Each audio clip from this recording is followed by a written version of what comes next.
ഇന്ന് നമ്മൾ നോക്കാൻ പോകുന്നത് നിങ്ങളുടെ വ്യക്തിക്ക് നിങ്ങളോടുള്ള കറന്റ് ഫീലിംഗ് എന്താണെന്നാണ് നമ്മൾ നോക്കുന്നത്. അതിനുവേണ്ടി ഞാനിവിടെ 4 പൈൽ വെച്ചിട്ടുണ്ട്. നിങ്ങളുടെ ഇൻഡ്യൂഷനോട് ചോദിച്ച് ഏതെങ്കിലും ഒരു പൈൽ സെലക്ട് ചെയ്യുക. അപ്പൊ നിങ്ങൾ സെലക്ട് ചെയ്ത് ഞാൻ വിചാരിക്കുന്നു. നമുക്ക് നോക്കാം. നിങ്ങൾ ആദ്യത്തെ പൈലാണ് സെലക്ട് ചെയ്തെങ്കിൽ നിങ്ങളുടെ വ്യക്തി എപ്പോഴും നിങ്ങളെ പുതിയൊരു പ്രണയം പോലെയാണ് കാണുന്നത്. നഷ്ടപ്പെടാത്ത എന്നും പുതുമയുള്ള ഒരു പ്രണയമായിട്ടാണ് നിങ്ങളെ ആ വ്യക്തി കാണുന്നതും അങ്ങനെയാണ് ആ വ്യക്തി നിങ്ങളെ സ്വപ്നം കാണുന്നതും. ഇനി നിങ്ങൾ രണ്ടാമത്തെ പൈലാണ് സെലക്ട് ചെയ്തെങ്കിൽ നിങ്ങളുടെ വ്യക്തി നിങ്ങളെ കാണുന്ന ഒരു സ്റ്റാർ ആയിട്ടാണ്, അവരുടെ ജീവിതത്തിലെ ഒരു തിളക്കമാർന്ന നക്ഷത്രമായിട്ടാണ് അവർ നിങ്ങളെ കാണുന്നത്.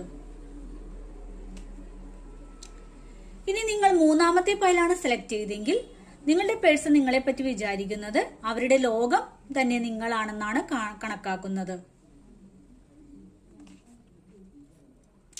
ഇനി നിങ്ങൾ നാലാമത്തെ പൈലാണ് സെലക്ട് ചെയ്തെങ്കിൽ നിങ്ങളുടെ പേഴ്സൺ നിങ്ങളുടെ ഓർമ്മയിലാണ് എപ്പോഴും എന്നാണ് കാണുന്നത്. നല്ല നല്ല നിങ്ങളെക്കുറിച്ചുള്ള ഓർമ്മകളിലാണ് ആ വ്യക്തി ഇപ്പോൾ ഉള്ളത്.